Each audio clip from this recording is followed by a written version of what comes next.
Bom, bem-vindos, Carminha, Kleber, Emílio. Muito boa noite a vocês. Estamos aqui com o nosso convidado desse mês, que é o Rick Schenkman. É uma grande honra, Rick, estar com você aqui, né? E uma hora vai ser difícil a gente esgotar todos os assuntos que a gente tem, né, Mauro, para concluir tudo.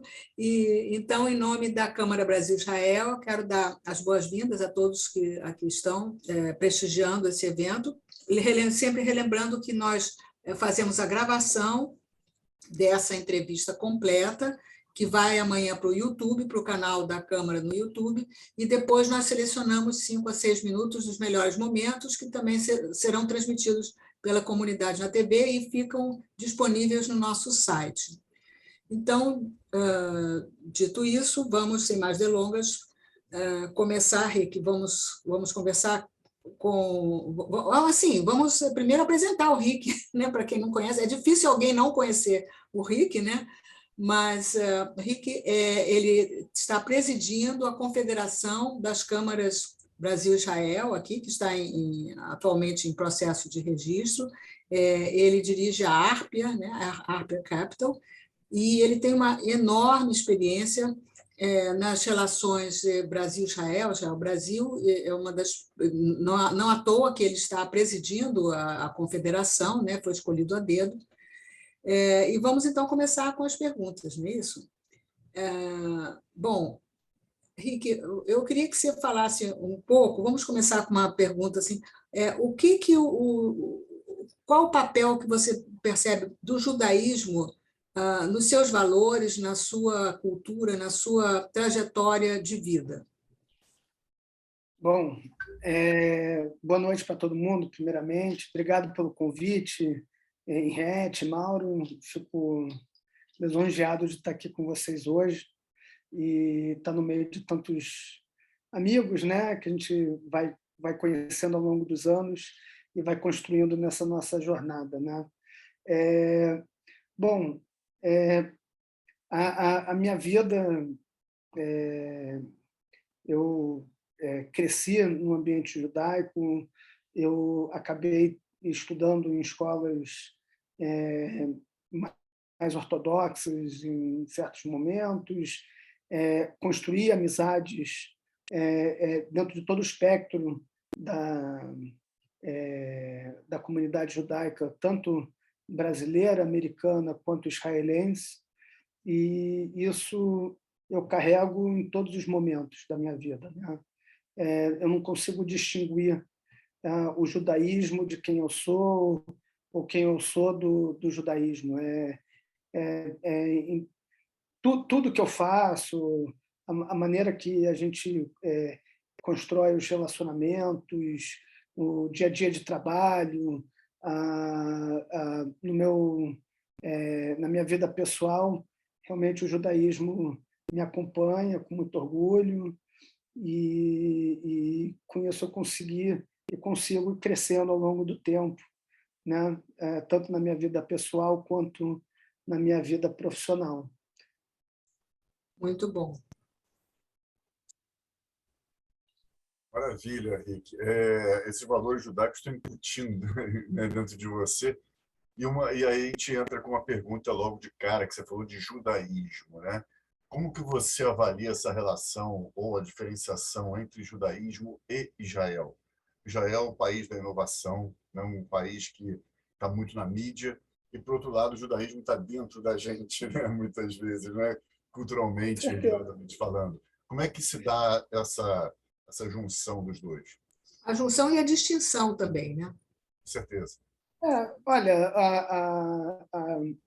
todos nós, né, que crescemos em casas judaicas, no ambiente judaico, todos nós participamos do que a gente chama da tradição judaica, né? Isso está na maneira da gente falar, de maneira de se vestir, o que a gente come, as brincadeiras, a cultura, o estilo de vida e etc.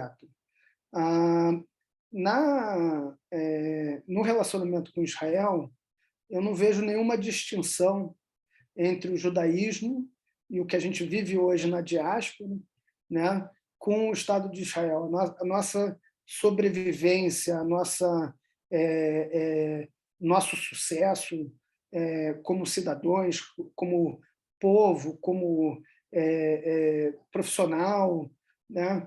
É tudo entrelaçado com Israel, né? Não tem nenhuma distinção. A gente aprendeu isso muito cedo na nossa vida, e por isso que, ao longo desses últimos 30 anos, eu tenho lutado e construído cada vez mais os relacionamentos e as oportunidades e enraizado Israel o máximo possível, não só no Brasil, mas também nos Estados Unidos e por onde a gente passa, né? Eu não vejo, não existe distinção. O Estado de Israel e a sobrevivência do Estado e o sucesso do Estado e os relacionamentos do Estado de Israel é o que levam ao futuro da nossa sociedade, e o sucesso e os relacionamentos e a paz que a gente consegue sobreviver, né? A gente teve uma luta muito grande nesses últimos anos, que foi realmente de mudar o perfil do relacionamento do Estado de Israel com o Oriente Médio, que por muitas décadas ficou estagnado e com muitos desafios locais, né? E, graças a Deus, nesses últimos anos, dentro da administração Trump, tiveram pessoas que olharam de uma maneira diferente, conseguiram trazer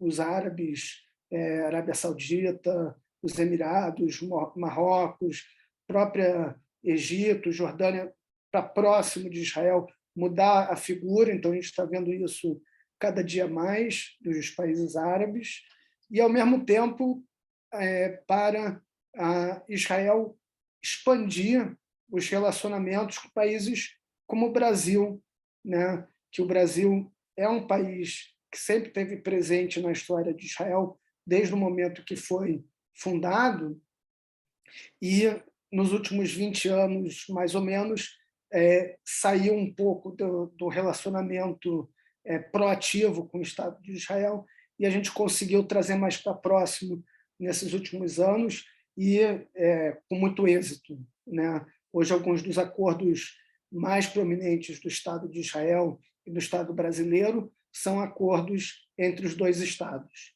Então, tenho muito orgulho disso, né? Tenho muito orgulho que o brasileiro é um país, é um povo, e é um país que está aberto para os judeus e para os israelenses com muito carinho, com muito amor, de portas abertas, num diálogo super positivo, realmente de irmandade, e, ao mesmo tempo, o israelense também, né? O israelense é apaixonado por MPB, todo mundo usa Havaianas, moda praia está lá em Israel, comida brasileira, todo tipo de comida está em Israel.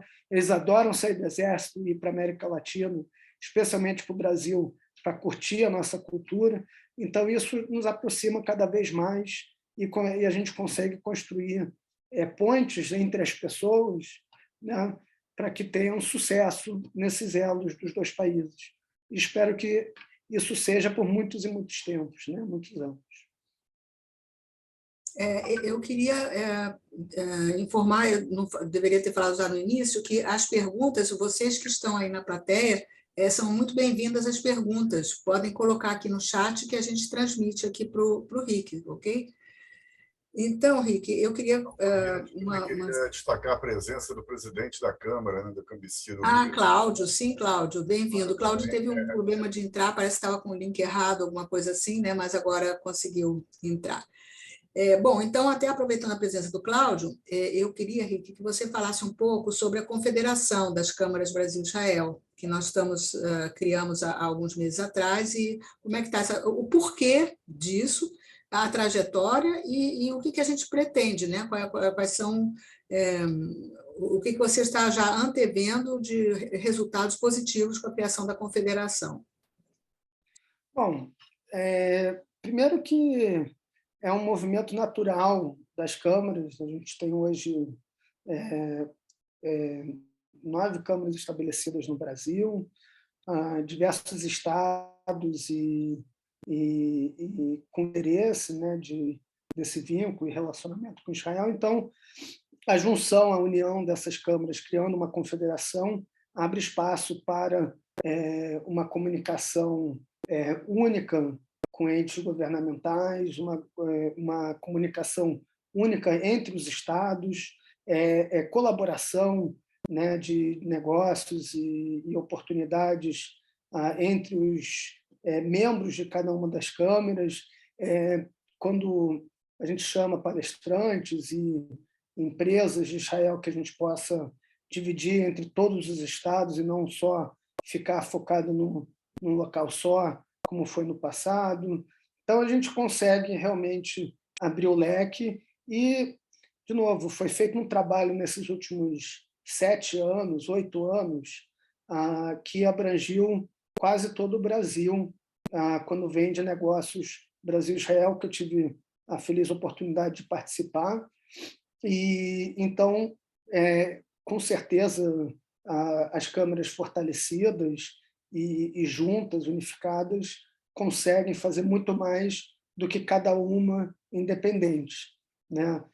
Gostaria de destacar aí a Câmara do Rio de Janeiro, que está fazendo um trabalho espetacular, né? Não que tenha sido a Câmara do Rio que está me convidando, mas a Câmara do Rio se organizou nesses últimos anos, está aumentando significativamente a quantidade de membros, está super ativa dentro da comunidade. Então, é esse tipo de atividade que as câmaras locais precisam e devem atuar para que a gente possa fortalecer os relacionamentos. Então, nesses últimos meses, foi feito um trabalho de base. Esse ano é um ano que a gente vai expandir os relacionamentos, as parcerias e a cooperação local. E, ao mesmo tempo, junto com a estrutura que a gente tem em Israel, a gente quer aumentar o fluxo de negócio, né? Então, hoje, Brasil e Israel têm um fluxo de 1 bilhão e 400, 1 bilhão e 300 milhões de dólares. A gente acredita que consegue chegar a 5 bilhões, botando os grupos certos na mesa para fazer as parcerias, os investimentos e etc. Então, em sinergia, né, é o que você está falando, né? O conjunto de câmaras dará uma força muito maior aos negócios, né? Essa interação ela é extremamente rica, né? Muito sinérgica. Com certeza. E quando a gente levou o Bolsonaro para Israel, o Bibi falou uma frase que é espetacular. Ele falou: olha, se o Brasil é o bolo, deixa Israel ser o fermento do bolo. Deixa a gente ser o fermentinho do bolo. Nós temos uma pergunta aqui do Dan. Ele pede para você contar sobre possíveis missões empresariais que poderíamos fazer em Israel.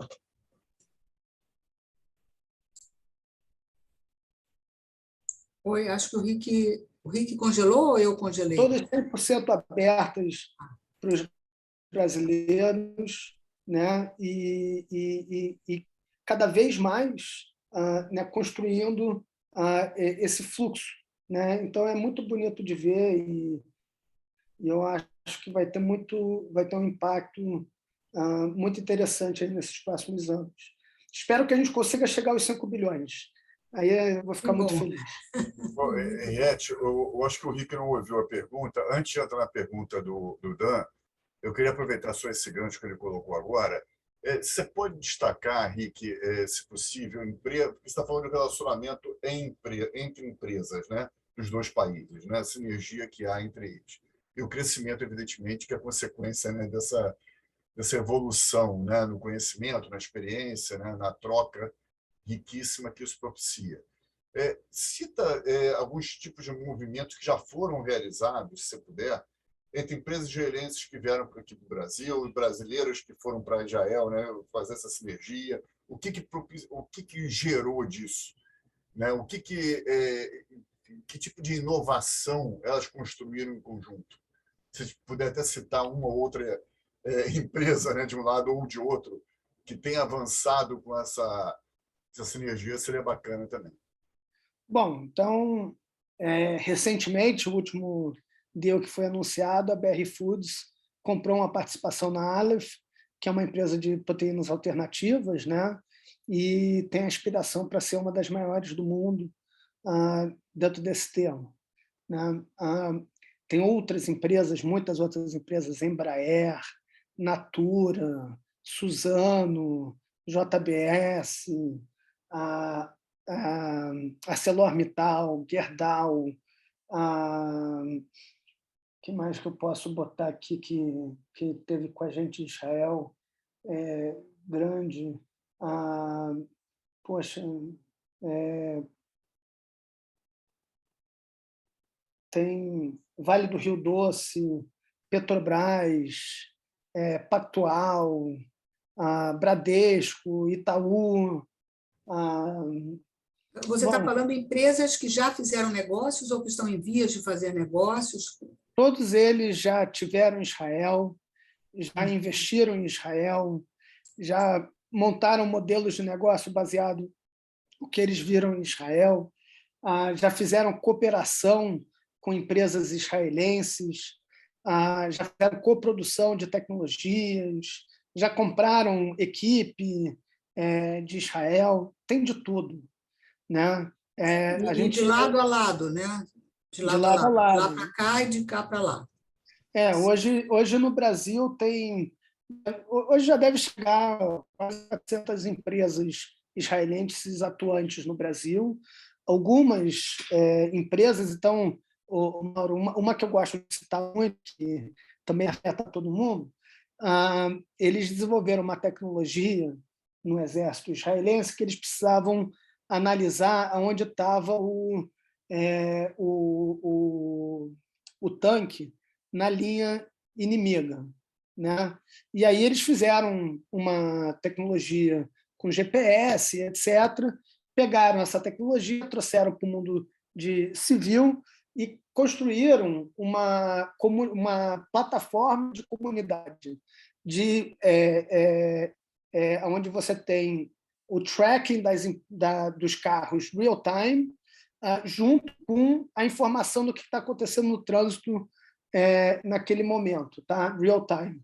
E aí foi desenvolvida essa tecnologia, um grupo da Universidade Hebraica de Jerusalém foi para São Paulo, levou para alguns amigos em São Paulo, e essa tecnologia se chama Waze, né? E começou em São Paulo, ali foi feito o teste o testbed do Waze, e é um sucesso, e foi uma das primeiras grandes empresas israelenses, grandes amigos nossos, tanto o financiador quanto os fundadores, que já tiveram com a gente várias vezes no Brasil também, olhando oportunidades no Brasil. Então, você tem casos incríveis no setor agrícola, no setor de saúde.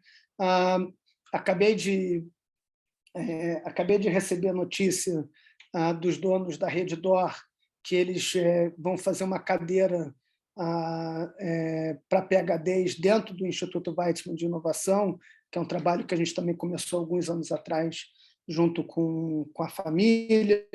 Então, você tem aí uma gama de trabalhos e cooperações entre as entidades. O que eu posso falar que mais impactou aqui no Brasil, uma foi o Marco Legal de Startups, que foi usado uma boa parte base lá de Israel, o MCT, que a gente fez 8 acordos bilaterais entre o Estado de Israel e as instituições israelenses e as instituições brasileiras e as financiadoras, e estamos trabalhando com já isso há muitos anos, com os laboratórios e os laboratórios das empresas, e etc., para expandir esse reach, né, de tecnologia e inovação entre Brasil e Israel, né? Então, tem impacto direto em modelos de negócio, em produção de tecnologia, em talento, produção de talento, e etc. Ah, bom, para quem não sabe, MCTIC é o Ministério de Ciência, Tecnologia e Inovação. Agora, então, vamos novamente à pergunta do Dan, e já temos mais uma aqui do Kleber. O Dan pergunta, ele pede para você falar sobre possíveis missões empresariais que nós poderíamos fazer em Israel. E o Kleber pede para você falar um pouco sobre o potencial do comércio exterior entre Brasil e Israel, que você já falou, até você já deu, mas talvez possa complementar. O Rick, dentro dessa pergunta do Dan, você fez uma missão, né? A gente teve uma missão levando empresários brasileiros para Israel em 2019, né? Por aquela época, né? Além de falar sobre como foi aquela missão, como é que há alguma outra prevista lá para daqui a um ano, daqui a 2 anos? Como é que você está planejando já isso? Bom, tem pedidos para mais de 15 missões esse ano. É só o momento, né, o time. Olha, então vamos lá. Missão para Israel é uma oportunidade fantástica de conhecer, primeiro, um mundo que está borbulhando com inovação, e essa mesclagem do velho mundo, né, o Jerusalém e o deserto, Massada, e tudo que Israel tem para oferecer, cultura, culinária, etc., junto com alta tecnologia. Depois de ter levado mais de 1.000 empresários para Israel, empresários executivos e etc., ao longo dos anos, não tem um que não volta mudado. Não tem um. Não tem uma pessoa que não vai para Israel que não é tocada de alguma maneira pelo que a gente consegue ver em Israel e o que a gente consegue construir lá. Tá? Então, é importante, é muito difícil você conseguir explicar para uma pessoa, né, o que é esse ecossistema de inovação israelense sem estar lá em loco. Então, a gente busca realmente fazer essas missões. São missões normalmente de uma semana, algumas vezes um pouco mais, pode ser até 10 dias no máximo, e a gente consegue construir uma agenda bem elaborada que traz o que a gente chama da triple hélice, né, a hélice tríplica. Então, é o setor privado, o setor público e o setor acadêmico atuando dentro do ecossistema de inovação israelense. Então, cada uma das câmaras tem as seus pontos fortes, né? Então, a Câmara do Rio de Janeiro tem muito visível essa parte de petróleo e gás, energia, agricultura, serviços, saúde. Então, a ideia é fomentar uma missão com esse viés, né? Dependendo da quantidade de pessoas, a gente pode fomentar várias missões com viés específicos. Então, pode fazer um só para a saúde, outro para parte de petróleo e gás, a gente pode fazer um para agro. Então, tudo depende da demanda local, né? Em Minas Gerais, por exemplo, a gente tem demanda muito específica na parte de agro, de mineração e na parte de software, né? No Paraná também tem essa parte de agro. Então, cada região tem um viés diferente e a gente consegue criar essa agenda bem específica para o público que vai para Israel e vice-versa, né? Os israelenses que vêm para o Brasil. Temos mais uma pergunta aqui, né, deixa eu ver aqui no chat. É o Mauro Zaid, ele está perguntando o seguinte: Rio de Janeiro vai ganhar uma bolsa de valores para compra e venda de créditos de carbono e ativos ambientais, como energia, clima, florestas. Está prevista para o segundo semestre, e quais seriam as iniciativas que você imagina para a Câmara aproveitar essa oportunidade para empresas israelenses?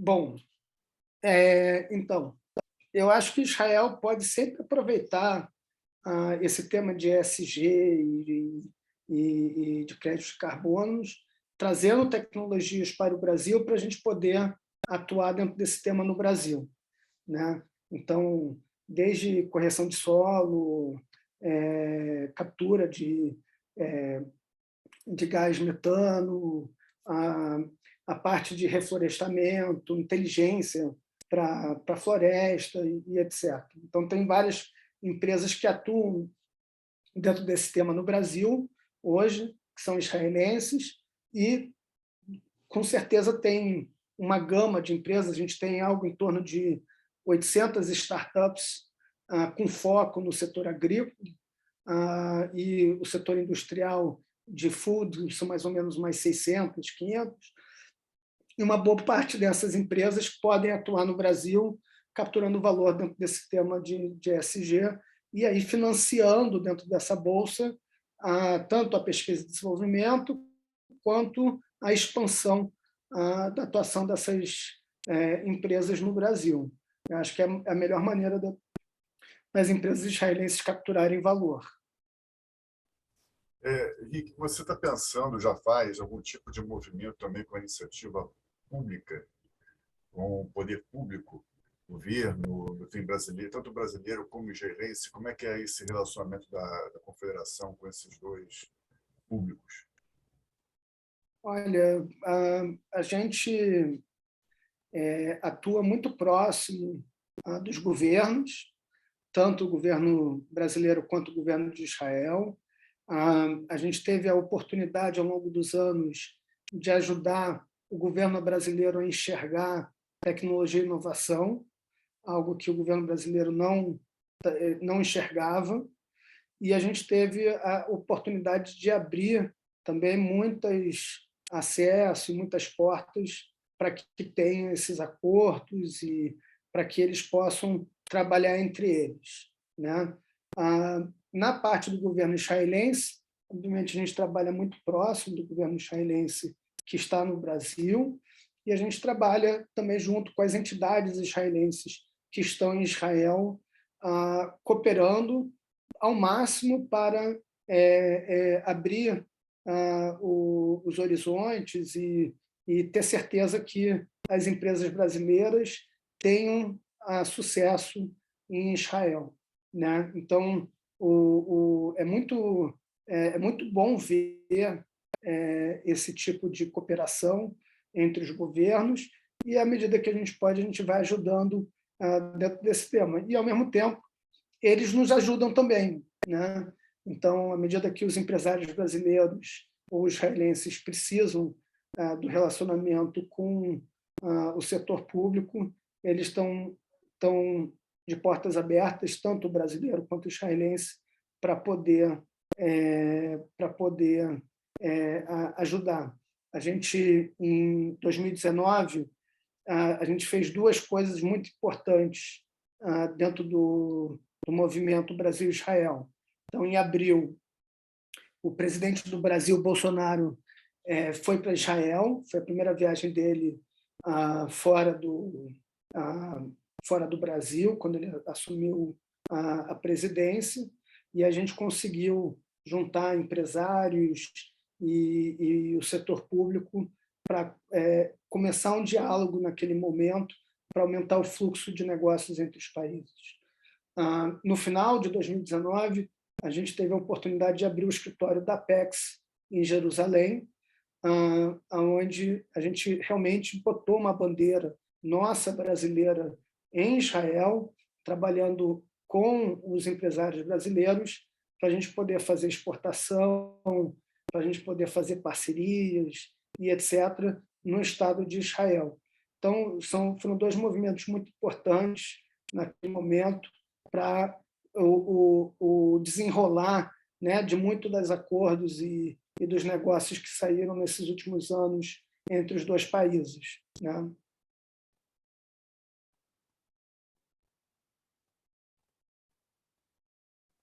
Estou sem som.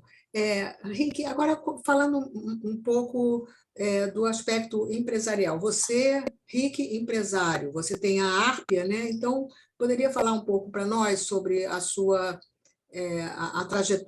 trajetória no mundo empresarial? Você como empresário. Claro, com o maior prazer. Então, a Arpia Capital é uma empresa de finanças corporativas. A gente está atuando entre Brasil, Estados Unidos e Israel há mais de 10 anos. Foram mais de 500 milhões de dólares em operações, algo em torno de 3 bilhões de reais. A gente fez diversos desses acordos bilaterais. A gente ajudou a estruturar junto com o governo brasileiro. E a gente já diretamente deu suporte para mais de 1.500, 1.700 empresas no Brasil, nos Estados Unidos e Israel, ao longo dessa última década, né? Então, a gente trabalha com captação, estruturação, reestruturação, a gente faz a parte estratégica, temos uma plataforma de agrotecnologia, temos uma plataforma para investidores, a gente atua bastante dentro do mercado financeiro. Então, foi uma jornada muito interessante. Não, quando a gente começou a Arper, eu não imaginava que a gente ia chegar aqui, onde chegamos, e graças a Deus a gente conseguiu fazer um trabalho que fez uma diferença, né? Tanto para o mercado brasileiro, quanto para o mercado americano, quanto para o mercado israelense. Então, fico muito feliz dessa trajetória, né? Muito bom. E aí eu vou entrar um pouquinho também, Henrique, na tua vida pessoal, né? Você é um brasileiro, né, carioca, que foi para os Estados Unidos, né? Como é que foi esse movimento aí de você mudar de país, você abrir um negócio próprio fora do Brasil, você evoluir nessa carreira que você colocou de maneira muito assertiva, né, muito crescente aí? Como é que foi esse movimento todo? Porque cada dia você está em um lugar do mundo diferente, né? Você está em Ribeirão Preto agora, eu esteve na Itália agora muito recentemente, nos Estados Unidos. Cada hora que eu falo contigo, você tem uma região do Brasil, do mundo diferente. Então, como é que esse teu dia a dia aí tão dinâmico, né, e criativo? Olha, muito, muito bom. Primeiro, fazer a mudança do Brasil para os Estados Unidos, na época que a gente fez em 91, foi um momento muito difícil para o Rio, para o Brasil, era um momento de transição, e aí, infelizmente, meus pais decidiram que eles não queriam mais continuar a morar no Brasil, né? Então foram para Miami, eu cresci em Miami, estudei em Miami, e minha família continua nos Estados Unidos, continua em Miami, né? E aí, ao longo do tempo, quando eu comecei a minha carreira profissional, eu gostaria de... Quer dizer, teve alguns pedidos para fazer negócio no Brasil, para a gente ver algumas oportunidades de investimento no Brasil, e me esqueceram de falar que no Brasil, para fazer negócio, vocês têm que estar presente no Brasil, né? Não é simplesmente ser um gringo e tentar, de fora, manejar as oportunidades. Então, eu acabei passando muito tempo, desde 2008, 2009, no Brasil, fisicamente, e aí, para entender a cultura, para construir, né? Por mais que eu tinha nascido no Brasil, não significava que eu entendia o dia a dia de negócio, dos relacionamentos das pessoas. Então, eu fui um estudante aí por alguns anos, aprendi na vida, né? Eu tive uns MBAs aí muito interessantes, que para um outro dia a gente pode conversar, e aí fomos achando, né? Então, a gente fazia investimento direto. Quando eu comecei a minha carreira, a gente teve bastante sucesso na parte imobiliária e petróleo e gás, e aí depois eu fui para a parte de assessoria, e eventualmente eu fiquei focado no setor de saúde, no setor de financeiro, operações financeiras, e no setor de tecnologia e inovação, né? Então, de novo, o Israel me abriu a porta para voltar para o setor de tecnologia e inovação, foi mais ou menos 2014, 2015, e aí eu consegui criar um vínculo muito forte com o ecossistema de inovação e empurrando o ecossistema local brasileiro e, ao mesmo tempo, Brasil, Israel e Estados Unidos. Então, a jornada realmente foi testando, foi conhecendo pessoas, muitos mentores ao longo do tempo, pessoas com muito mais experiência que eu, alguns que estão aí no call, que estão aqui nos vendo hoje, me dando suas opiniões, me direcionando para o lado certo, e aí a gente foi construindo, né, os negócios, e à medida que tinha sinais positivos, aí a gente foi se aprofundando, né, nas oportunidades. Então, eu tenho feito esse trabalho muito focado em tecnologia, inovação e saúde. Eu tenho um sócio que foca no financeiro, né? Então, é muito interessante. Eu venho de uma escola, não sei se vocês conhecem, mas eu comecei minha vida trabalhando com uma equipe do Mike Milken, que é quem inventou o mercado de private equity, né, de investimento direto em empresas. Então, é um grupo que pensa sempre em destravar o valor que está no balanço das empresas de uma maneira positiva, trazendo inteligência, trazendo capital.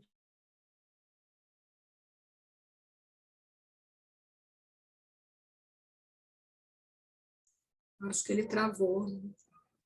Estados Unidos, e eu particularmente escolhi esse tema tecnologia e inovação, Brasil, Estados Unidos e Israel, né? Então, muito legal mesmo.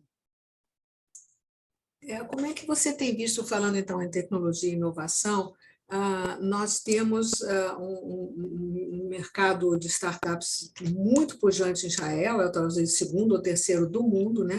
E aqui no Brasil estamos engatinhando ainda, né? Como é que você vê assim, o mercado brasileiro de startups e o que nós poderíamos fazer no sentido de unir startups israelenses e brasileiras em joint ventures, eventualmente, ou, enfim, parcerias que pudessem auxiliar no desenvolvimento das startups? Olha, eu tive a oportunidade, nesses últimos anos, para conhecer bem o ecossistema de inovação brasileiro, desde os laboratórios, as aceleradoras, startups, os hubs de inovação e etc., né? Tem grupos fazendo trabalhos espetaculares. Assim, eu não sei se o Brasil... A gente falava há uns anos atrás, 5, 10 anos atrás, que o Brasil era um mercado de fronteira de tecnologia, né? Era um futuro mercado. Eu vejo que hoje, o que eu vi no Rio Innovation Week, o que eu vejo no Rio 2C, o que eu vejo na São Paulo Tech Week, Sebrae, no Tech Week lá de Santa Catarina, em outros lugares, é que você tem muita gente com muito interesse para construir esse ecossistema de inovação, as empresas que financiam as corporações, os bancos, etc., na hora que escolhem, definem seus modelos de negócio, têm muito sucesso em atrair talento e empresas. Então, por exemplo, fintech, o Brasil hoje é um dos líderes globais dentro desse tema. Eu acho que a gente pode ser líder global em vários outros temas, tá? Então, eu vejo com muito bons olhos o ecossistema brasileiro e eu fico feliz que está crescendo, né? É assim mesmo. A gente pode passar horas aqui falando do ecossistema de inovação israelense. É um ecossistema que está há mais de 30 anos se consolidando, é um ecossistema maduro, que tem claramente o processo de captação de financiamento, o processo de criação do talento e das startups, né? Mas o Brasil tem que achar cada região tem que achar as suas qualidades e ir construindo, né? Então, eu posso botar aqui, o Brasil talvez tenha meia dúzia, 7 regiões diferentes que estão com um ecossistema pujante e estão produzindo, né? Eu acho que tem que mudar um pouquinho, talvez, é que o Brasil é muito grande, então a pessoa pensa num desafio local, em algo para o mercado brasileiro, língua portuguesa. Eu acho que talvez tenha que começar a pensar a nível global, né? É a Desafios internacionalização, globais. a internacionalização. Exato. Israel Exato. teve esse movimento, né, Henrique? Porque é um país pequeno que teve sempre que pensar em termos globais, né? Não teve muito jeito. Por outro lado, também, Exato. outro apoio que eu queria até que você comentasse, que é um incentivo do governo, né? O governo israelense ele sempre privilegiou, incentivou a criação e desenvolvimento das startups no país. Né? Aqui no Brasil, a gente não tem nem verba para a saúde, para a educação, né? Então é muito mais complicado também Pois é. ter qualquer tipo de iniciativa assim. Pois é, Mauro, olha só, se você falar com o primeiro-ministro, tanto o último quanto o atual, eles conhecem de cor e salteado o ecossistema de inovação israelense. Né? Ele te dá uma aula do ecossistema de inovação. Não é que você está falando com um professor, um PhD, um garoto que está no ecossistema. Não. Todo o setor público, né, está voltado para ajudar esse ecossistema a crescer, até porque você precisa criar novos empregos, você precisa criar riqueza. Né? E Israel, o que ela tem para oferecer para o mundo é a exportação de inteligência, de talento, de tecnologias. Né? Então, respondendo aqui a Henriette, olha só, tem hoje linhas da FINEP, da Embrapia, do MCTIC, tem acordos que dão espaço para as startups poderem cooperar, tem landing pads para brasileiro em Israel, tem landing pads de israelenses aí no Brasil. Então, você tem, né, hoje vários canais para dar suporte para essas startups cooperarem. Tá? Então, o que eu acho que a startup brasileira pode aproveitar de Israel? É alta tecnologia, são a inteligência dos laboratórios, são os programadores, os arquitetos, são desenvolvimento de software. É isso que o brasileiro pode aproveitar e muito de Israel. Né? Pode pegar patentes dentro das universidades, pode fazer estudos específicos nas universidades para poder levar para uma startup, pode fazer provas de conceitos em conjunto, pode representar, né, uma empresa específica e tropicalizar ela no Brasil. Então, assim, tem uma gama de coisas que as startups podem fazer, lembrando o seguinte, que dependendo do que você fizer no Brasil, então, vamos dizer, você tem um software que nem o Waze. O Brasil tem 200 milhões de habitantes, mas se funciona no Brasil, funciona no resto da América Latina. Você consegue chegar a 500 milhões de pessoas. Né? E se funciona no Brasil, funciona em outras regiões que falam português.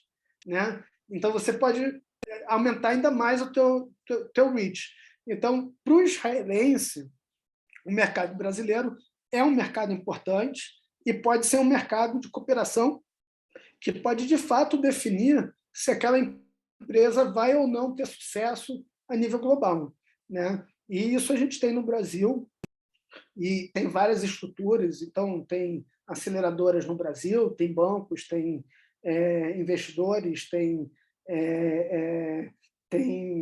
casas que podem dar suporte, tem equipes de associações, equipes de conselheiros, de pessoas que podem dar apoio para a entrada, a tropicalização de uma empresa no Brasil e que pode trazer muito sucesso para essa tecnologia israelense ou para esse patente que é israelense, que pode ser usado no Brasil, ou como for feito esse.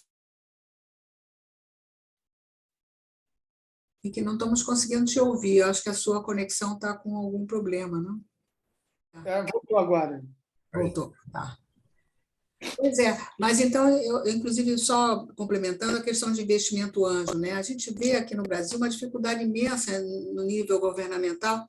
O investidor anjo ele é pesadamente taxado, enquanto em Israel, Portugal, outros países, há todo um estímulo para o investimento anjo, aqui há uma pesada taxação sobre o enfim, na saída, né, o lucro vai, em grande parte, abocanhado pelo governo. E, realmente, mesmo nesse novo marco das startups, nós não conseguimos alterar a questão tributária, infelizmente. Aqui a gente consegue alterar para Asa Delta, né, para jet ski, mas para as startups ainda não chegamos a esse estágio. Né?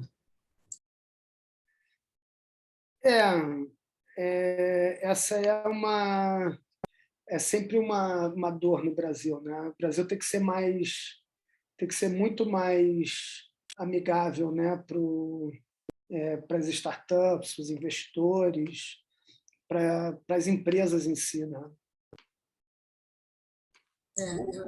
O O Rick, alimento acaba atrapalhando, mas mesmo assim nós estamos tendo uma pujança muito grande de investidores que estão fazendo esse smart money, né? Estão ampliando do ano retrasado para o ano passado, cerca de 50% a mais de aportes de investimento anjo, né? Um número espetacular. E, inclusive, o número de investidores, né, vem aumentando substancialmente, de pessoas interessadas, né, nessa área específica de negócio, não apenas na questão financeira, mas também para a questão do smart, né, de darem a sua contribuição, como você está falando, como conselheiro, como apoiador em networking, porque o investidor anjo ele faz todos esses papéis, ele tem todos esses chapéus, né? Não é só o dinheiro às vezes é até o de menos que ele coloca, mas tem mais o smart, chamado smart money. Né? Isso é um processo de amadurecimento de qualquer ecossistema, em rede. Assim, você começa há 10 anos atrás, 15 anos atrás, esse dinheiro não existia, né? Era um deserto no Brasil. Aí se você olhar na última década, né, começou alguns players fazendo investimento em equipes que eles conheciam, né? E aí foi aumentando e hoje você tem grupos que estão organizados e que fazem sistematicamente vários tipos de investimento, né? Talvez o que pode ser feito para melhorar esse acesso a capital é realmente organizar melhor as startups, as equipes, os temas, né? E aí começar a atrair esses investidores em massa, né? Então, isso é um processo que vai ter que ser trabalhado dentro da própria comunidade, né? Dentro da própria sociedade brasileira. E quando você fala de investimento anjo, é um investimento muito local, porque você tem que pegar uma ideia, transformar numa prova de conceito, montar uma equipe, uma empresa, tirar do chão uma empresa, né? Então, você tem todo um processo de construção dessas empresas, que é um processo longo, né? Então, ou você pega equipes que são muito experientes dentro do setor que elas estão se propondo a montar uma empresa, uma startup, ou então você pega um produto, né, que realmente é disruptivo, ou então você tem que construir um tema totalmente diferente do que existe hoje no mercado para poder alavancar isso durante um período, né? Então, o investimento é um investimento de alto risco, de longo prazo, e que você tem que realmente saber o que você está fazendo, com quem você está fazendo, né?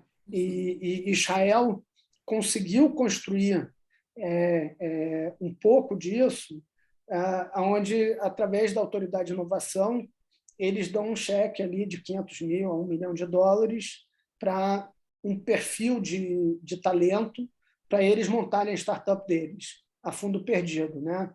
Onde eles colocam capital, se der certo, o empreendedor tem que pagar de volta, se não der certo, a dívida é quitada, né? Então, o Brasil poderia fazer algo nesse sentido.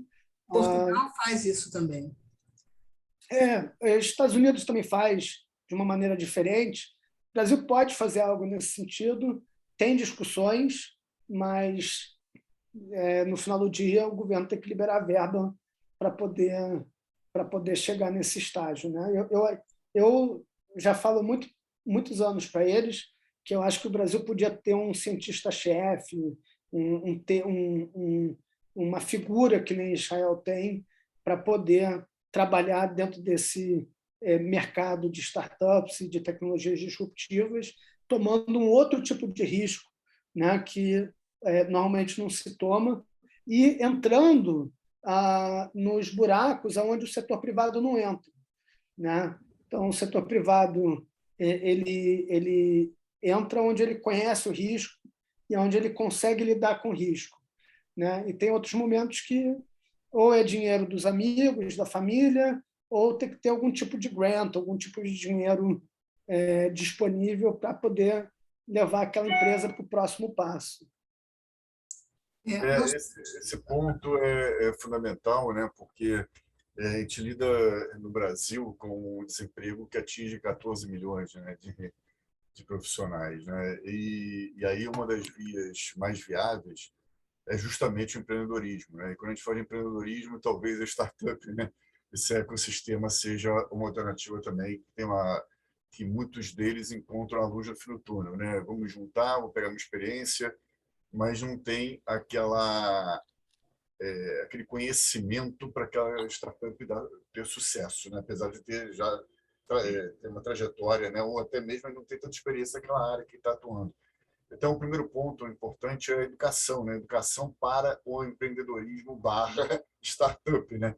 Então, esse eu acho que é um movimento muito importante que o Brasil precisa fazer.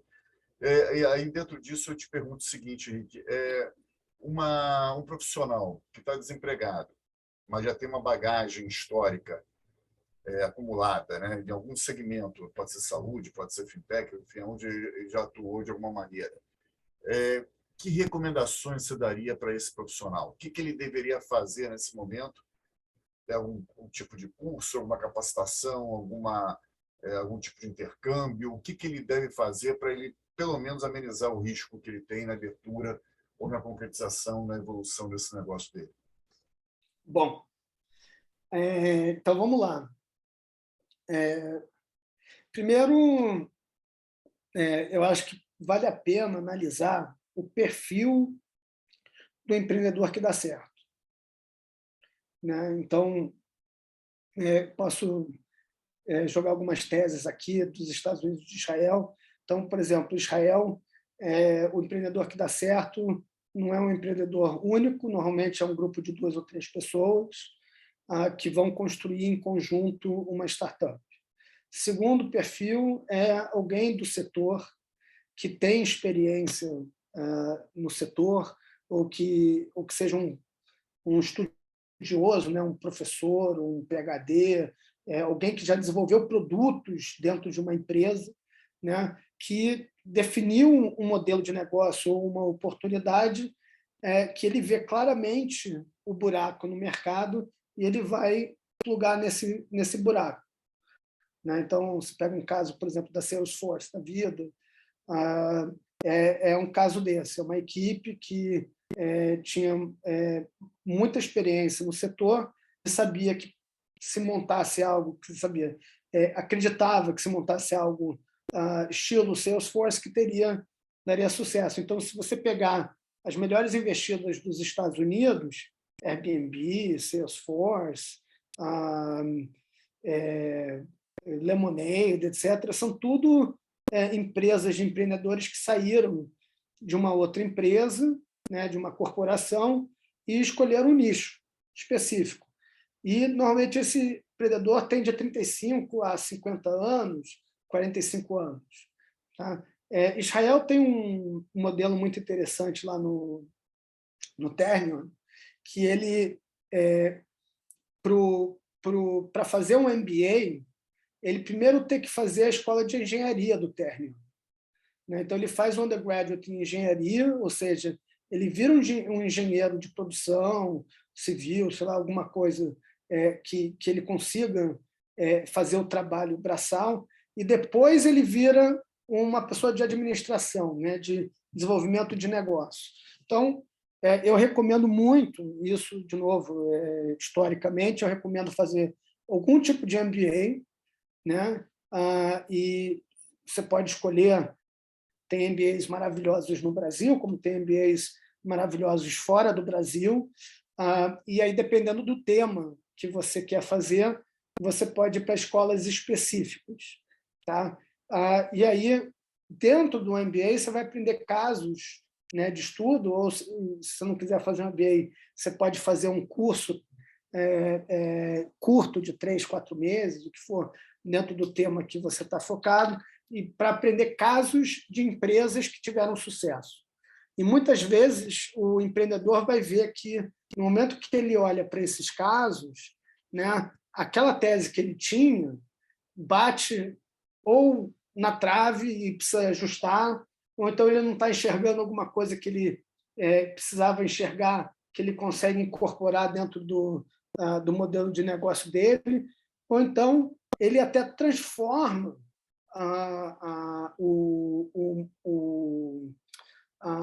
o sonho dele, né, a startup que ele quer montar, no caso que ele constrói dentro do MBA.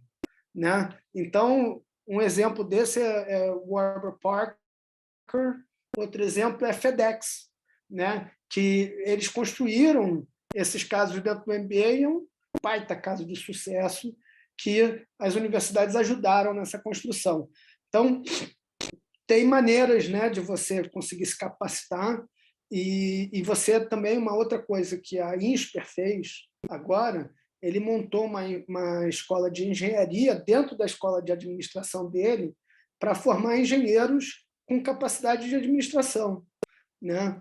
E isso faz uma grande diferença. Então, o que a gente faz muito, e o que você vê na Califórnia, o que você vê em Boston, o que você vê em Israel, é você pegar cientistas, matemáticos, engenheiros, programadores, etc., junto com administradores desenvolvendo tecnologias. Né? Então, não adianta só você ter um produto. O produto é só o começo. Você precisa ter um produto, você tem que saber tocar uma empresa. Você tem que ter modelo de negócio, você tem que ter modelo de venda, você precisa saber lidar com o financeiro, como é que você faz captação, e etc.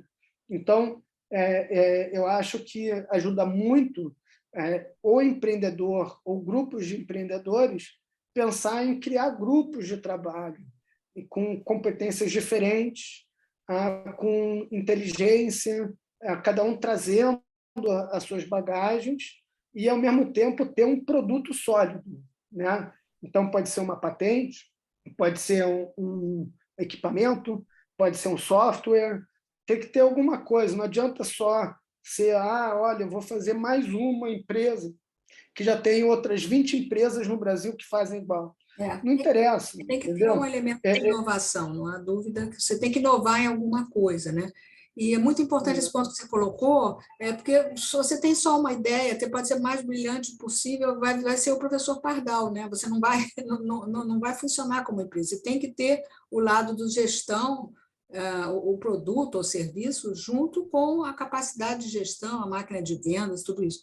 Mas eu queria assim dizer que a nós capacidade multidisciplinar, né, Red, que a gente está falando. Né? Exatamente. Você tem que ter essa multidisciplinaridade. E além disso também, só desculpe, Red, te cortar, uma coisa que o Rick colocou muito bem, quando você frequenta o MBA, frequenta aquela universidade, você está, de alguma forma também, aprimorando e fortalecendo o networking, né? E esse networking pode ser fundamental para a criação da própria equipe multidisciplinar. Né? Então, lá onde se conhecer colegas, exatamente. Exatamente. Mas, então, como eu estava falando, infelizmente, nós estamos assim, 20 horas, né? Estamos nos encaminhando para o final. Queria agradecer muito ao Rick, mas eu queria abrir a palavra para o nosso presidente, o Cláudio, se ainda está aí, para também ele se pronunciar e dar as boas-vindas a todos e agradecer aqui. Foi excelente a nossa live, Rick. Eu agradeço muito a sua participação. Muito obrigado, Henriette. Obrigado, Mauro, pelo convite. Rick, mais uma vez, enriquecendo bastante a gente aqui com informações. Quando a gente conversou sobre a confederação, embrião lá atrás, eu, você e o Dan, e que surgiu a ideia, né?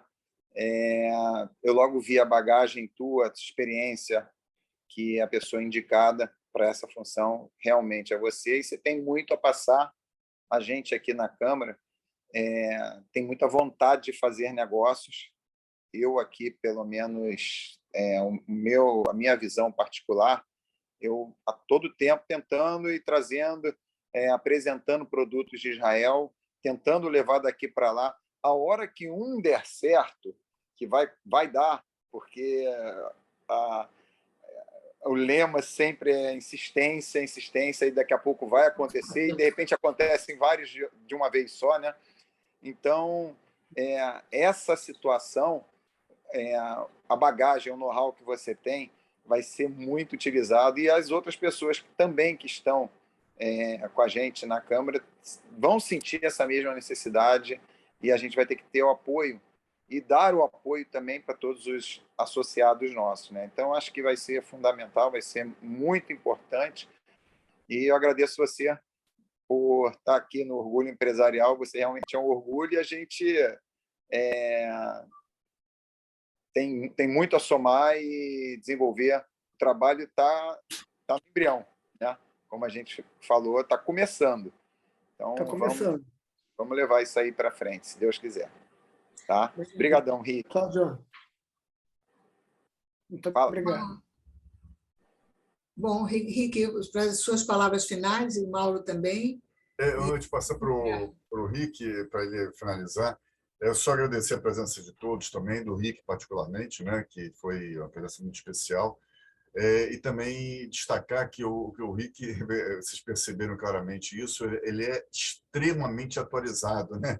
Estados Unidos nesse tripé, né? Estados Unidos, Israel, Brasil, pelo menos, né? O resto do mundo. Então, é muito bacana isso. E, além da teoria, tem a prática, né? Que ele coloca a mão na massa, realmente, ele faz acontecer. Então, Rick, por favor, finaliza, e outra vez agradecendo a tua presença e de todo mundo.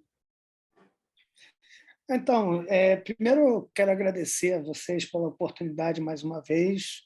Eu tenho muito orgulho do trabalho de todos e das câmaras e todo mundo que busca fazer algum tipo de conexão, algum trabalho com Israel. Então, fico muito lisonjeado de estar aqui hoje e poder passar um pouco dessas informações, né? E, ao mesmo tempo, o que eu posso falar como a gente tocou em tecnologia e inovação, e Israel pode trazer tecnologia e inovação para o Brasil, né, tecnologia e inovação de ponta, eu realmente acredito que esse é o futuro das gerações, é o futuro do nosso país, né? E quanto mais a gente puder fazer para abrir a cabeça das pessoas, para aproximar a tecnologia, para divulgar o que está sendo feito, né? Eu acho que mais a gente vai conseguir construir um futuro melhor para as futuras gerações, né? Então, eu já fiz o que eu tinha que fazer, trabalho há muitos anos, né? A gente se movimenta bem, eu tenho grandes amigos, família, eu tenho pessoas maravilhosas do meu lado, mas se eu posso deixar algum legado, alguma coisa para o nosso país, eu quero que seja realmente essa parte de tecnologia e inovação, e que essa geração, essa futura geração, consiga fazer muito mais do que a gente fez. Muito mais. Eles merecem... caminho para eles. Né?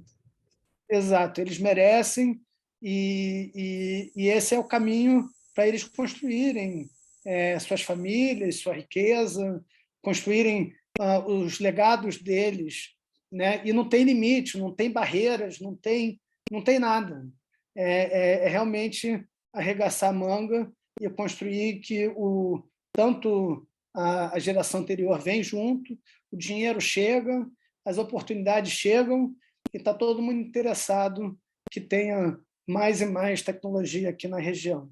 Então, muito obrigado, muito boa sorte para a Câmara do Rio de Janeiro, conta conosco, a Confederação já é um sucesso, e a gente tem muito trabalho aí pela frente, a gente conta muito com a cooperação de vocês também.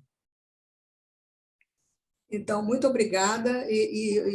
Aqui, fazendo um disclosure, nós estamos pretendendo levar o Orgulho Empresarial para a Confederação, que esse nosso projeto, que você foi a 13ª entrevista, nós estamos aqui firmes, mês a mês, com um programa, levar esse programa para o nível da Confederação, que aí nós vamos ampliar uma amplitude maior, né?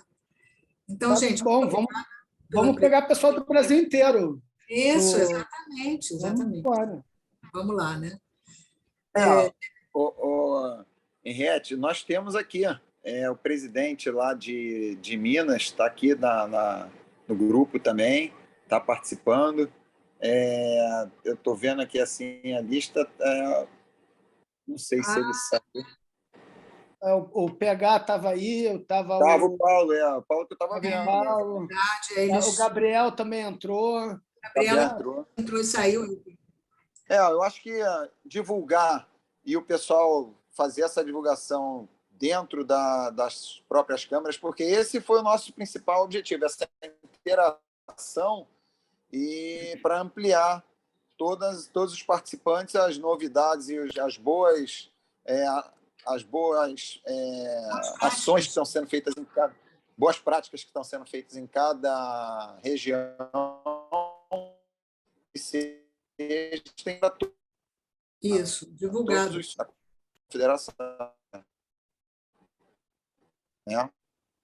Perfeito.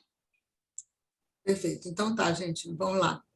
Boa noite a todos, tchau, até a próxima. Boa noite, obrigado.